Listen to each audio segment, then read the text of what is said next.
y'all, welcome or welcome back to my channel. My name is Katrina and this is Katrina Reads.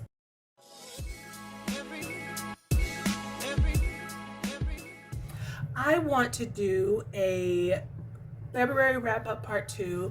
I did a wrap-up so far. This is just since then. I will tell you just all the books I've read since then and the one I DNF'd. And then I'll add the kids' books. I read multiple books to my kids as well. And this is just in case there's a mom on my channel or who discovers this video one day and, you know, let me know down in the comments if this is something you'd like to see. If your children are in the age range and you're still either reading to the kids, adding to your library, or wanting to just buy as a gift or something like that, I can give you some introspection on what series we continue on. I almost always start with series, and if the kids like them, we continue on in the series. So the first two books I'm going to talk about are They All Fall Down by Rachel Howells Hall and Wife of the Gods by Quay Quarty. Those were the last two books that I needed to finish for Blackathon, which was a Black-oriented readathon put on by Bow Ties and Books. That was a really great readathon. It was for the whole of February. It had a theme. There were different teams.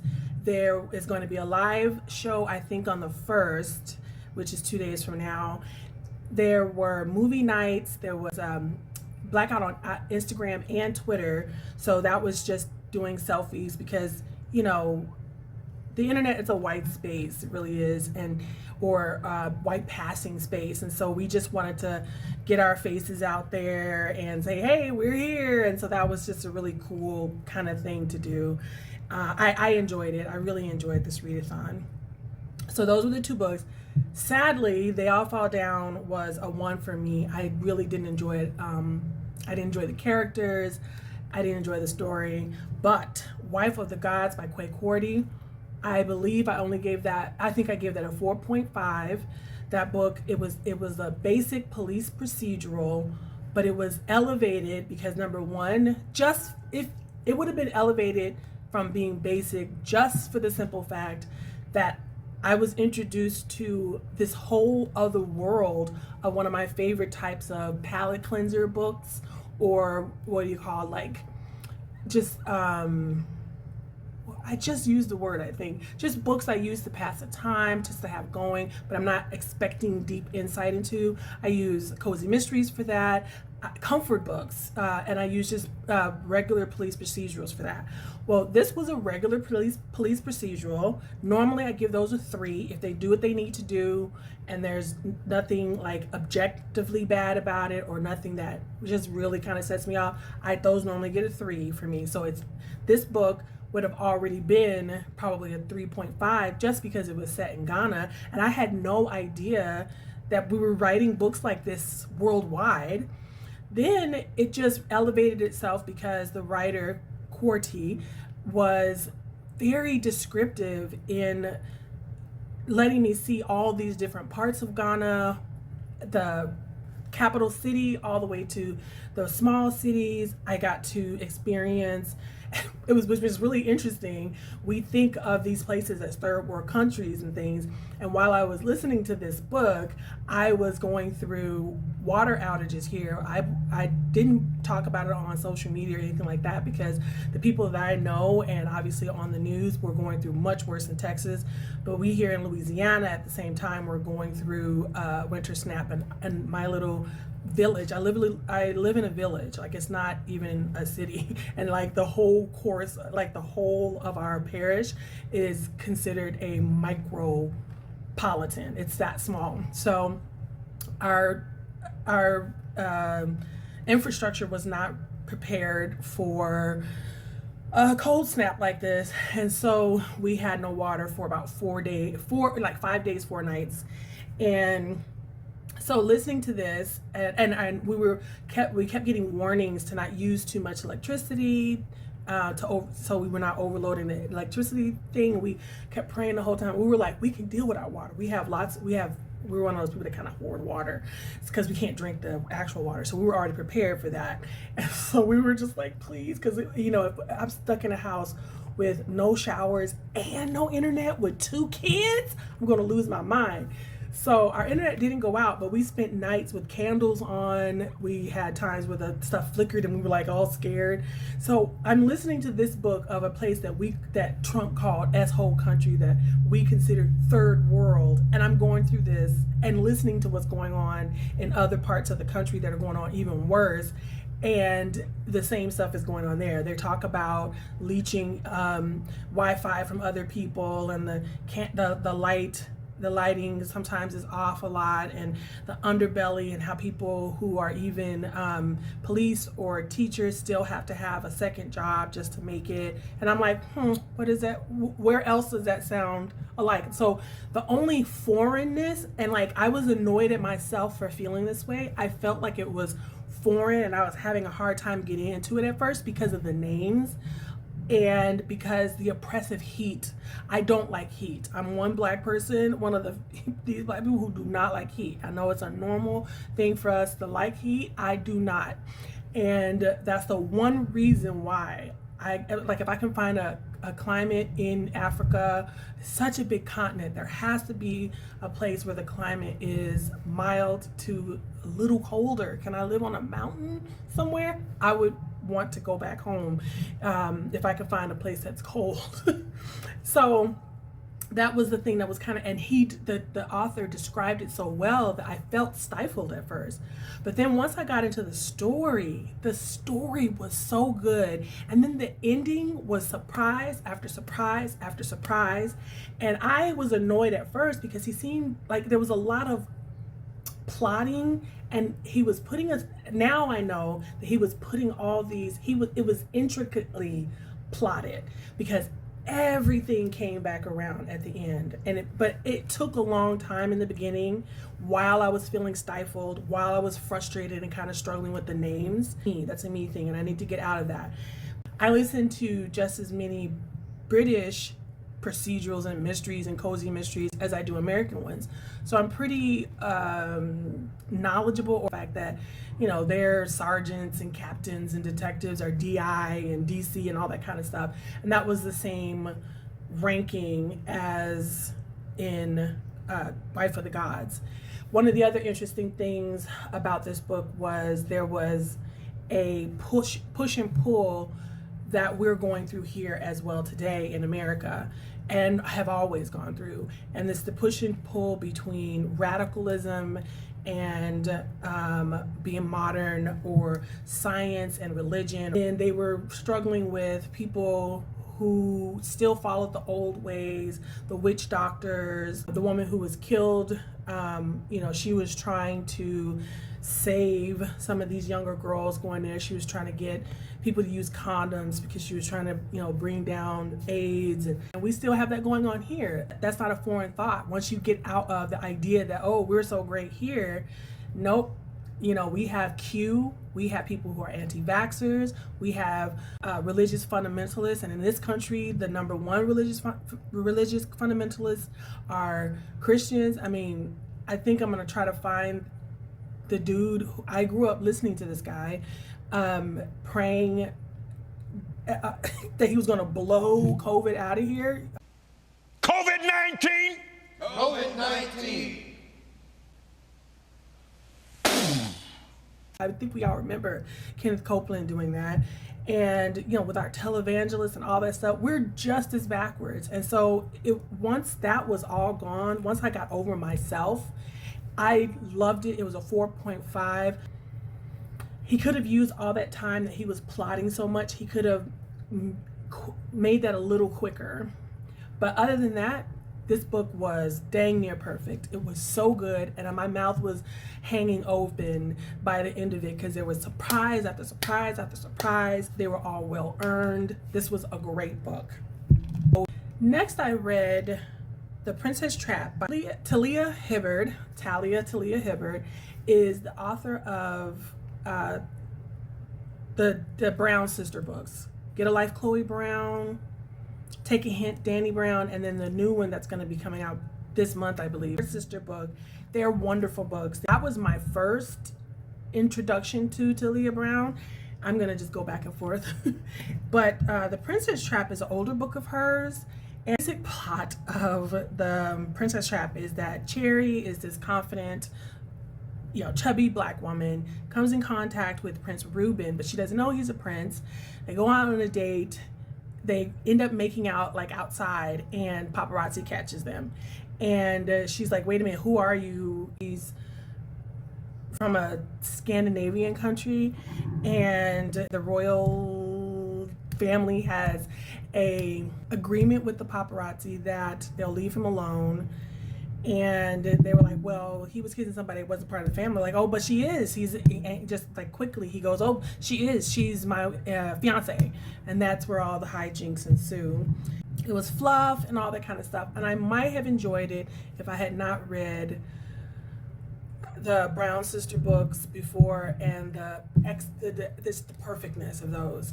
And also I think that the audiobook messed it up for me because the guy used a different accent for everybody, even people in the same family. It sounded like a stereotypical, like Muppet accent, like what the Muppet, the third, that's what it sounded like. And there's no way to find that sexy. Next, I read Salem's Lot by Stephen King. It's really strange. I've been reading him my whole life, and I realized that I don't think I've read very many of his classic first novels. So I'm not interested in reading Carrie, but I'm going to read Pet Sematary next.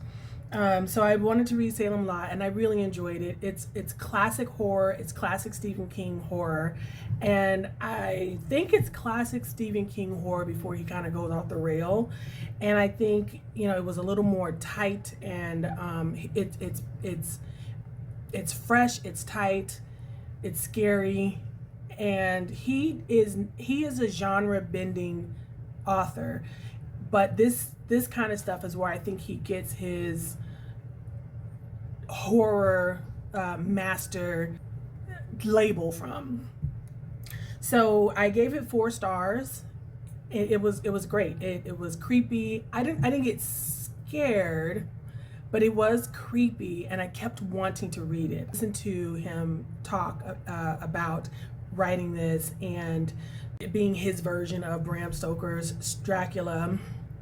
I really loved the group of people getting together to try to annihilate this evil in their town. And the audiobook is always elevated by the narrator, and this narrator did a very good job.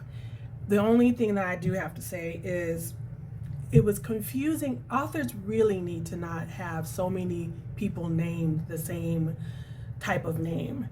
So there was a Mark, a Matt, and a Mike maybe in this book. It was very, very difficult to keep them all separated. The narrator did not, and this made sense when you know the character of this little boy, didn't make the little boy, who I think was Mark, sound like a little boy. The little boy was an old soul. And then Matt did not sound like an old man, which he was, and he was sick, and there was no emphasis put on him being sick or old. I still liked I still already liked the narrator's voice, and so I think that I wish that the narrator would have done that to separate them. This is peak Stephen King. It didn't have all the extra craziness in it that some of his drug-fueled writing had. This is classic horror Stephen King. I gave it 4 stars. Very good, very enjoyable. Little Secrets is the next book that I finished. I actually just finished that one today. It was it's one of the domestic thrillers that are really popular right now since Gone Girl. It's just a woman has a perfect life, her son goes missing, and then after a year, the FBI and the police kind of say, we're always going to be looking for him, but we have to put our money and energy towards more active murders, more active missing kids and things like that. And the statistics are that if you don't find a missing person or a child within 48 hours, I believe it is, there is most likely the child is dead. And so this was a good enough one of those books for me, like I said, that's just a diversion. It's a palate cleanser between more heavy things or scarier things, and it got 3 stars because it did that well. The Last Goodbye was an arc that I finished this month for NetGalley. It's written by Fiona Lucas. So I'm going to put up 2 different covers. Now the cover I first got is the one with the couple sitting on the bench, and that cartoony couple makes it seem like it's going to be a little bit more whimsical of a romance kind of thing, but the last one fits it much better, with the bird cage, because this book, while it does have a romance, it is technically a romance, women's fiction, but a man can read this. I hate the term chick lit and women's fiction, but that's what it would be under. It's a little more serious. It's not fluffy and light.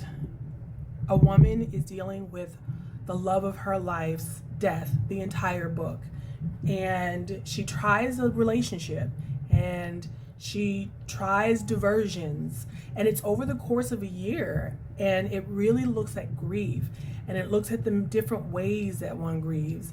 And she meets this guy you've seen this trope in some other movies and books where someone loses someone and they keep listening to the last message that they have from the person, or they call the number to listen to the person's voice on the answering machine or something like that. So she does that, and she calls one time, she calls the number, and someone actually answers the phone, and come to find out that it's not mysterious or supernatural.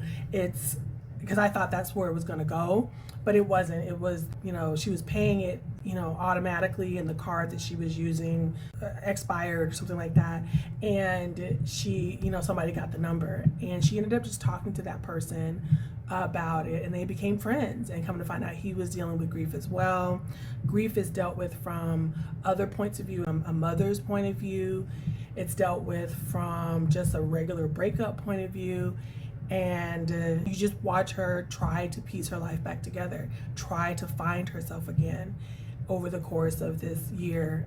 But then you still have the structure just elongated of a romance novel. The meet cute is not as cute because she's crying and she's missing her husband when she meets this guy on the phone. She starts talking to him. They have their building up of their relationship. But like I said, all this other serious, real work is being done in this girl's life for her to really rebuild herself, refine herself, things that work, things that don't, fights with people, all this stuff, all this real life is going on as this romance is building. Then they have a conflict, and then there's a happy ending. So it is romance, but it's a little deeper than just the regular fly-by-night I'm gonna quickly read this and just be happy, you know what I mean?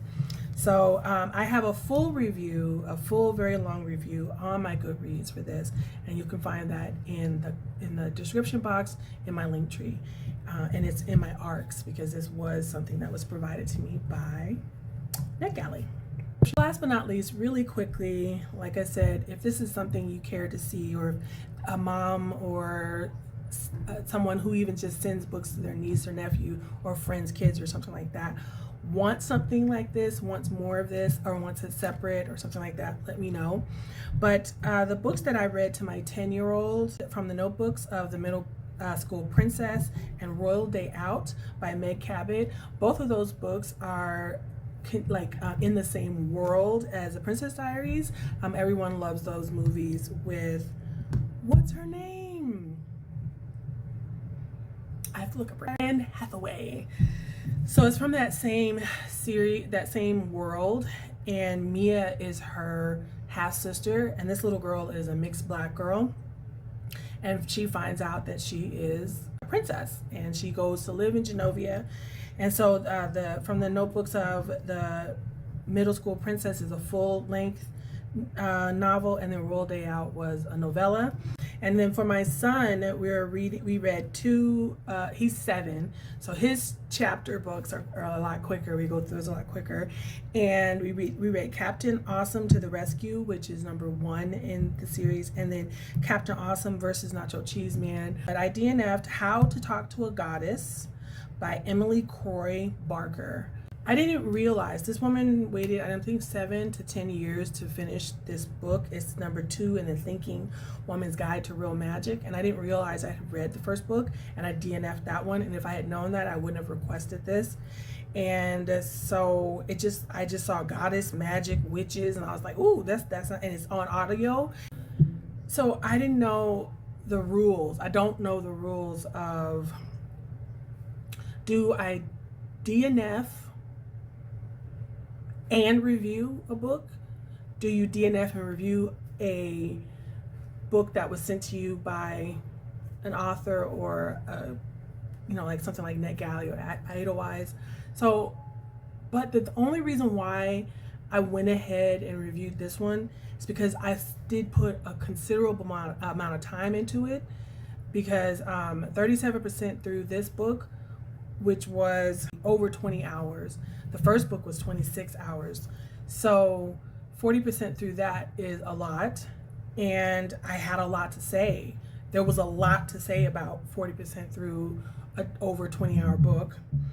And I had a lot to say about why I was DNFing it. And the reviewer dashboard has 2 different types of language when it comes to leaving your feedback. It said leave feedback, and it also says place your review here. So I felt like this one was okay. Like if I DNF'd a book after 10%, maybe, unless it was because it was anti-Semitic. I think that would deserve a review and a reason. But I don't know what I actually looked up. Some people say they don't DNF galleys or arcs. One lady said she did give reviews if she got to the point that I was. She said 30 to 50% through. I was confused, but I decided to review this book because I put in the same amount of time as a normal full-length book with this. And so if you want to read the reasoning that I didn't like How to Talk to a Goddess, there is a review under arcs on my Goodreads for that. And that is the wrap up of everything, the second part of everything that I've read in February. Let's do a crown for my end of the video emoji, since I read a Princess Trap book and I read 2 other little books to my daughter about princesses. Thank you so much for supporting this channel by liking and subscribing, ringing that bell. Be easy on yourself, and I will see you in the next video. Bye.